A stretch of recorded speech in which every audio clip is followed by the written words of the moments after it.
Мы часто задаемся вопросом, что бы такого посмотреть в окрестностях Гродно, но не очень далеко, устроить себе мини-путешествие выходного дня.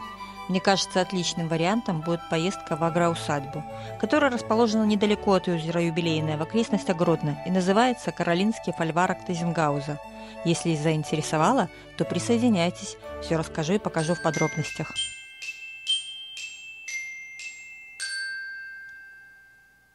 Если выехать на автомобиле, то от центра Гродно до места назначения поездка занимает 15 минут по живописным местам пригорода. Уже на подходе к комплексу понимаешь, здесь любят историю и относятся к ней бережно. Вы только посмотрите на эти входные ворота. Время, когда имением владел граф Антоний Тезенгаус, это 18 век, а до него князь Глинский, и возраст входной брамы может быть еще старше.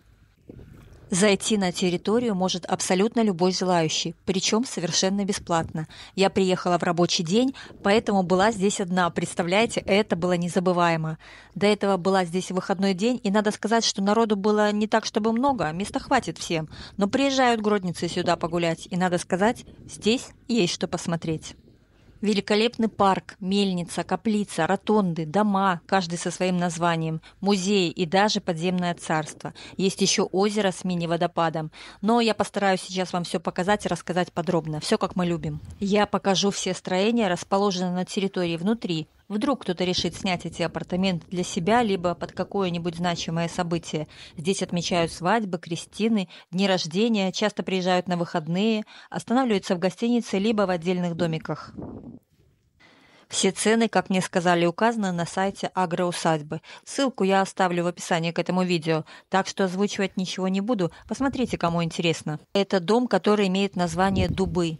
За ним сразу расположена зона барбекю. Здание сохранилось еще со времен Тезенгауза, конечно же, восстановленное, отреставрированное, с великолепным декором внутри. Но пойдемте, все покажу. Этот комплекс можно снять под какое-нибудь важное событие. Тут огромный банкетный зал, камины и воссозданная атмосфера 18 века, как будто находитесь в замке. Да, интересный опыт. Но смотрите сами.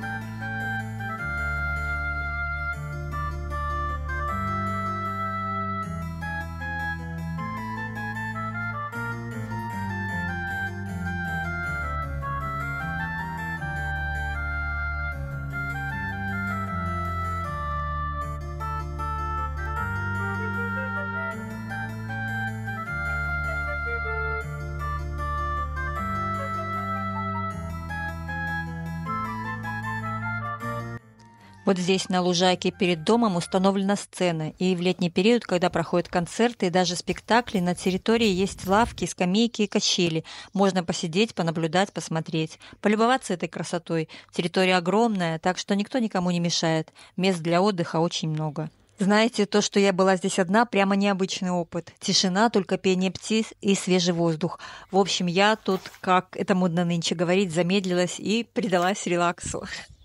Усадьба Тезенгауза – это богатая и до недавнего времени почти забытая страница нашей истории. Даже в своем до недавнего времени полуразрушенном состоянии она обладала значительной исторической ценностью, которая создавалась на протяжении столетий в этом месте. И оставшиеся усадебные здания, различные хозяйственные постройки, водные объекты и удивительный парк с редкими и экзотическими деревьями – все это свидетельствует о самобытности, традициях и культуре прошлого.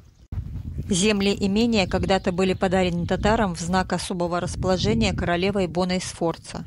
Речка, протекающая рядом, так и называется – Татарка. Территория принадлежала всегда графским родам, но самый яркий владелец – гродненский староста, меценат и реформатор граф Антоний Тезенгаус.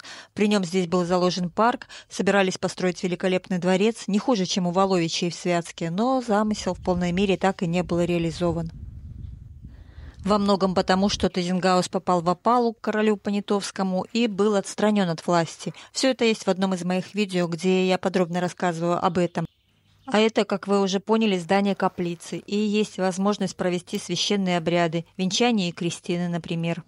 У этой небольшой каплицы есть своя история. Она была построена по разрешению Папы Римского. Без этого документа любое здание такого рода не считается подлинным и в полном смысле не может функционировать. В подарок была прислана картина, и в 2017 году каплица была освящена двумя конфессиями – католической и православной. И теперь каждое воскресенье здесь проходят службы.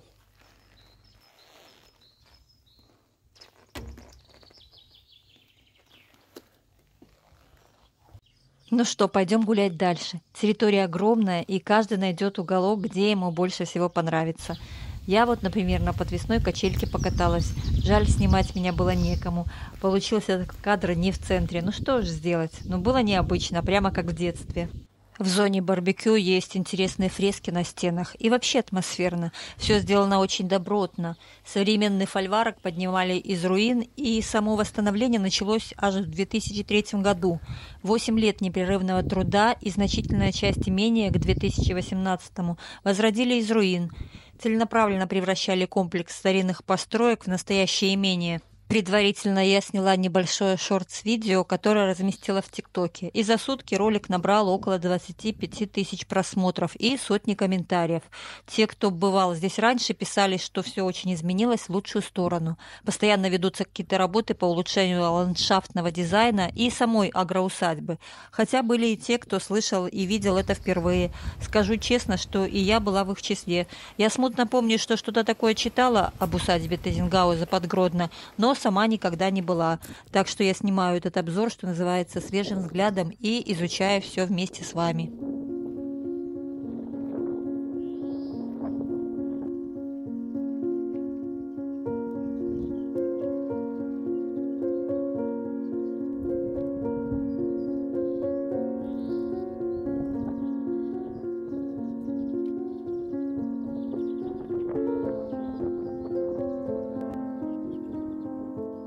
Смотрим дальше. Этот необычный дом на сайте называется «Шестигранник». Обязательно зайдем внутрь. Конечно, стоит понимать, что если вы приедете просто погулять, то вам не будет доступно зайти в любое здание. Я договорилась заранее, и мне любезно согласились все показать и провести небольшую экскурсию. Так что виды внутреннего интерьера я снимаю для тех, кто, возможно, захочет арендовать это и отдохнуть всей семьей или компанией. Но и мне, например, самой интересны всегда обзоры квартир и домов. Всегда любопытно посмотреть, не правда ли? Итак, что же у нас внутри?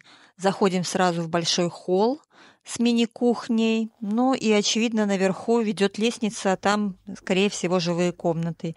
Я думаю, если вы приезжаете большой компанией друзей, то вам лучше арендовать домик, потому что отель предназначен для спокойного времяпрепровождения, и шумные компании в отеле просто будут неуместны. А такой отдельно стоящий домик, наверное, то, что надо.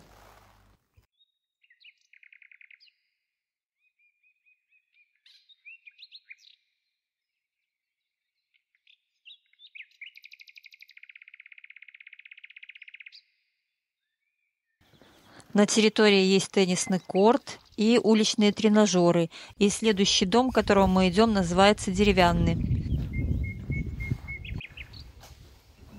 Ну что ж, заходим. Запах дерева очень чувствуется даже отсюда. Очень необычно для городского жителя, такого как я. Но приятно, само собой. Дом побольше, чем предыдущий. Есть камин, кухня, вся техника. На втором этаже жилые комнаты. Но, впрочем, вы и сами все видите. Что тут комментировать?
Здесь рядом с уличными тренажерами моя любимая детские площадки. Если приезжаете с детьми, конечно, им есть где разгуляться. Можно себя почувствовать даже капитаном корабля.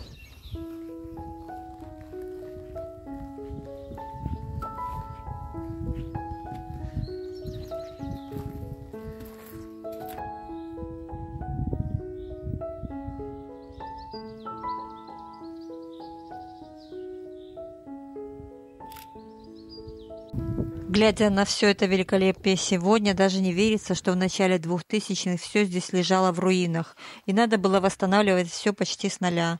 Придумали концепцию, принялись работать и воплощать. В общем, очень по-белорусски на самом деле. Долго, своим трудом и шаг за шагом. Ну что ж, достойно уважения.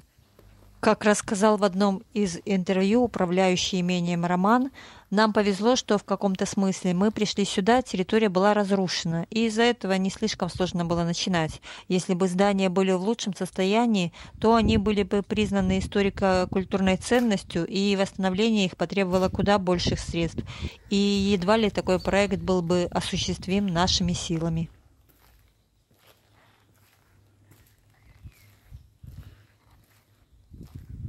А здесь перед нами основное здание, в нем расположен отель и называется «Дом Родовое гнездо», в который можно заселиться. Зайдем, посмотрим, что в нем, какие номера и какие виды из окон. А также, наконец, я покажу вам подвалы, которые сохранились под этим зданием.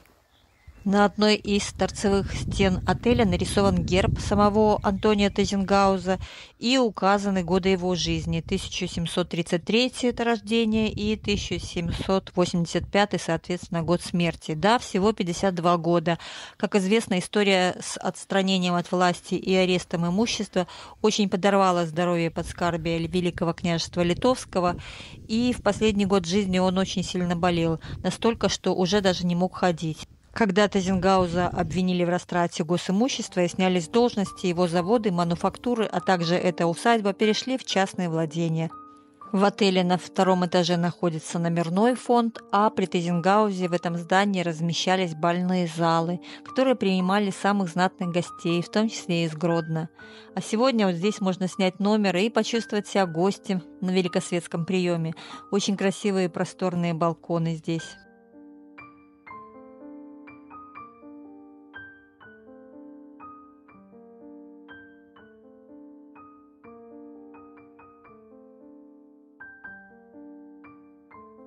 По коридору развешано очень много картин. Как мне пояснили, что-то заказывали специально, а что-то дарят.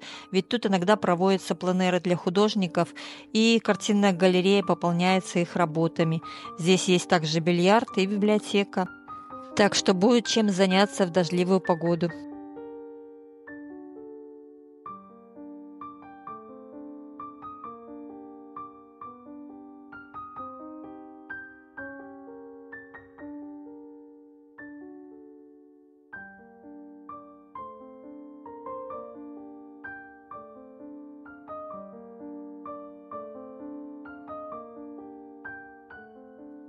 А мы спустимся на первый этаж и, проходя мимо банкетного зала с огромным камином, спустимся в подвалы здания. Изюминка одного из залов – мраморный камин. Вот он. Он подобен тем, которые когда-то отапливали такие здания. В ту эпоху топкой начинали заниматься за 3 дня до приезда гостей, тогда залы прогревались, а когда приезжал король, камин тушили, и затем он подолгу отдавал свое тепло. Правда, в ту эпоху один камин весил порядка 15 тонн. Перед нами копия, она существенно меньше и легче. А мы спускаемся в подвалы. При реконструкции здания были обнаружены помещения, назначение которых долго не могли понять. Затем определили, что под праздничным залом располагалась тайная комната ордена масонов овальной формы. Именно в ней проходили собрания масонской ложи. И здесь, на кованой двери, выполненной уже в наше время, изображены масонские символы. А на массивных деревянных стульях в изголовьях спинок вырезаны гербы тех, кто в них заседал на собрании. Как известно из истории, масоном был и придворный архитектор короля Понятовского Джузеппе де Сакко, и его резиденция в Гродно на нынешней улице Телеграфной так и называется «Дом масонов». Если не верите, посмотрите на картах и загуглите. Дальше идет длинный подземный ход. Изначально здание строилось для короля, и это обязательное требование из соображений безопасности. Тоннель выходил далеко за озеро, где всегда была наготове карета и дежурила гвардия. В XVIII веке тоннель был перестроен, а в 1812 году, как мне пояснили, когда наполеоновская армия шла на Москву, в этом подземелье был склад провианта, а также винный погреб. Теперь подвал используется под туристические цели, антураж здесь также восстановлен. Летом здесь всегда прохладно, а зимой температура регулируется отоплением.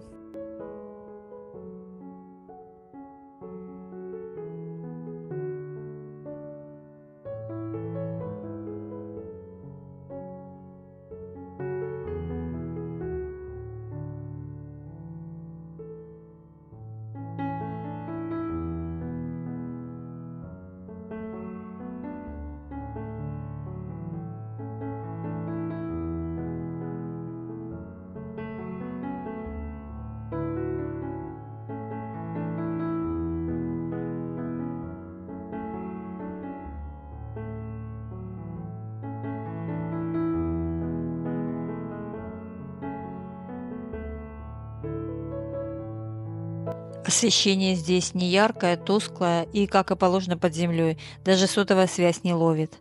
Но, наконец-то, выходим. И через ресепшн, где в холле висит портрет короля Станислава Августа Понятовского, попадаем, наконец-то, на улицу, где нас встречает яркий солнечный свет. Ох, хорошо, особенно после подвала. Кругом много зелени, и видно, что ландшафтному дизайну уделяется много внимания. Везде фонтанчики, беседки. Жаль только, что фонтаны включают в летний так называемый высокий сезон. Обусловлено многими факторами, и экономическим не в последнюю очередь. На территории при восстановлении комплекса зданий сохранились вековые деревья, и некоторым из них больше 100 лет. Стараются сохранить старые деревья, чтобы подчеркнуть, что это старинная усадьба, а не просто новодел. Ну и, конечно, снимки здесь получаются очень красивые. Вы только посмотрите, какие виды. Следующий дом с окнами в таком интересном готическом стиле называется «Флигель». На нем нарисованы гербы шляхетских родов Воловичей, Сапег, Радзивиллов, а внутреннее убранство домика оформлено в европейском загородном стиле, и особый колорит придает темное дерево на фоне белых стен. Есть все необходимое для проживания семьей или большой компанией с несколькими спальнями на втором этаже и общей комнатой с камином внизу.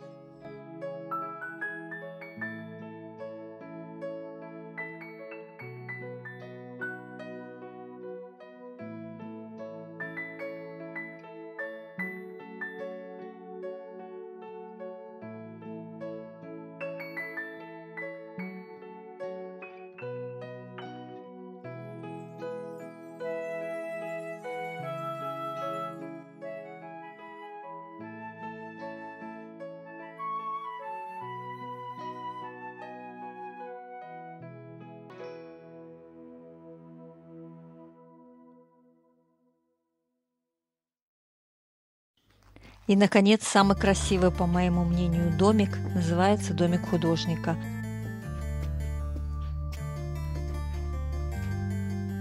Наверху 9 жилых комнат, есть банкетный зал, баня, сауна и бильярд.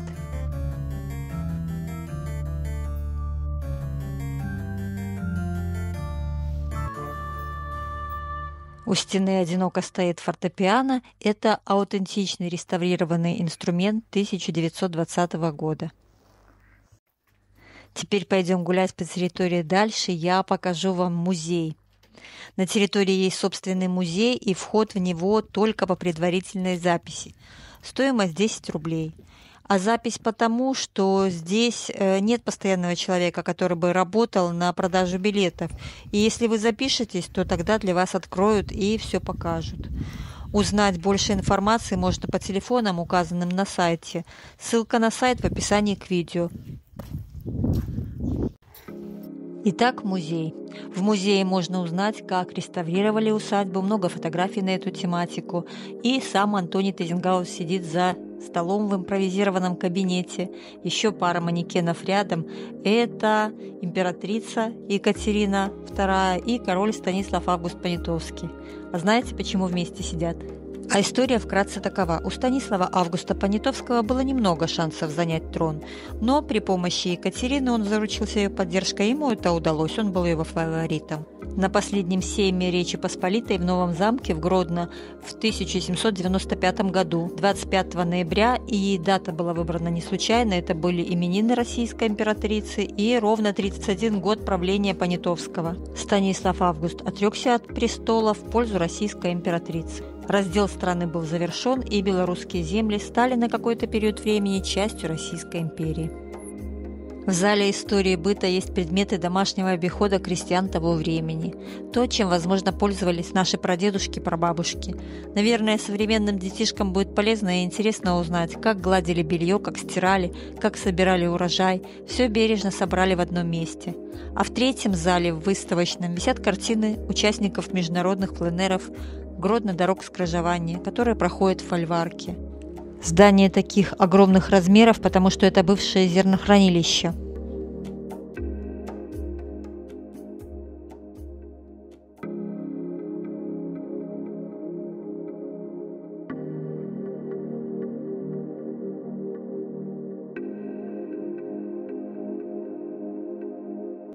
И если подняться на второй этаж, там тоже есть картинная галерея. И также здесь представлены 3 вида аутентичной домашней обстановки – еврейство, православие и католицизм.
А теперь прогуляемся с вами к озеру и беседке с мини-водопадом.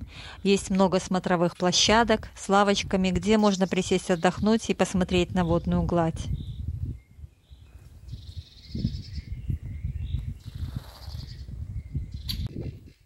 Справа белый шатер для выездных мероприятий, и по пути на озеро привлекает внимание статуя.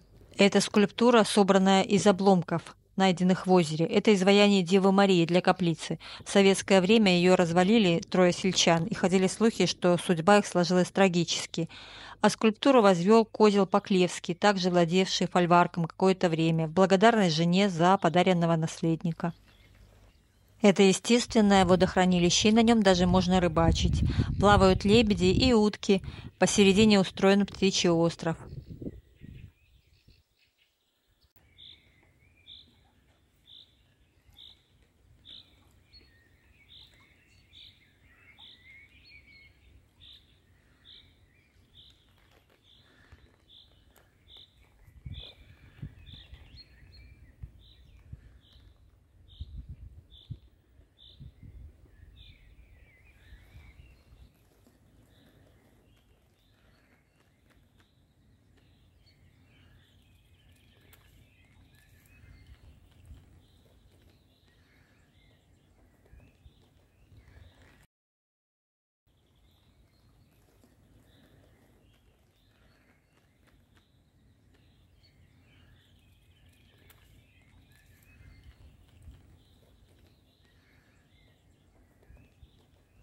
К беседке и воде можно выйти разными путями, и дорога высажена молодыми деревьями.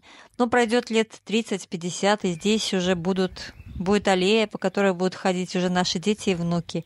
В общем, подход к обустройству основательный. Вот беседку, которая виднеется вдалеке, я видела на фото в социальных сетях. Популярная локация. Рядом природный мини-водопад, и звук воды – это своя неповторимая мелодия, которую можно слушать бесконечно.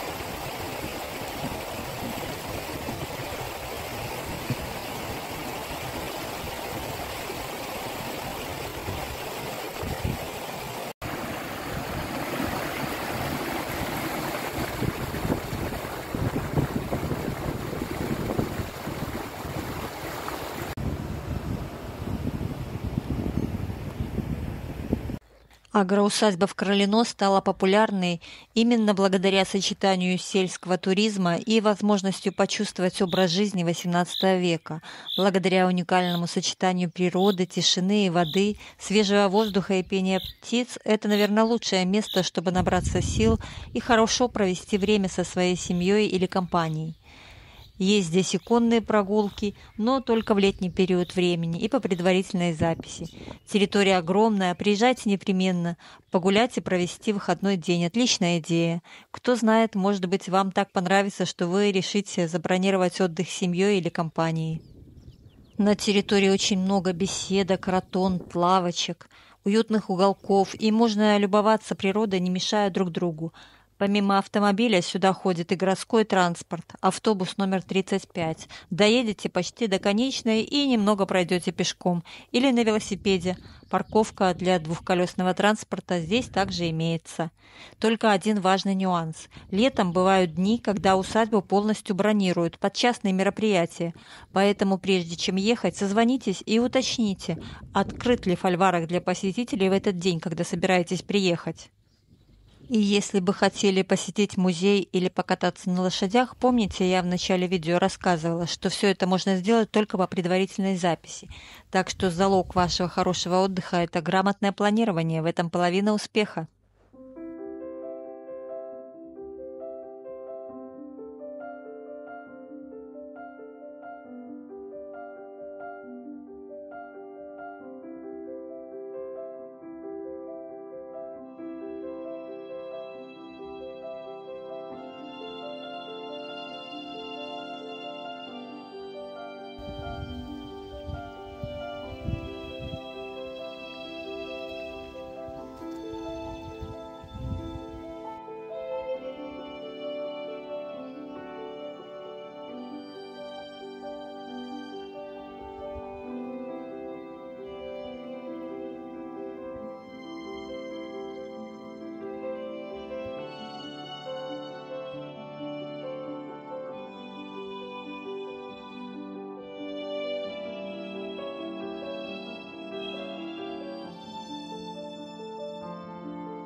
Если видео понравилось, ставьте лайк прямо сейчас.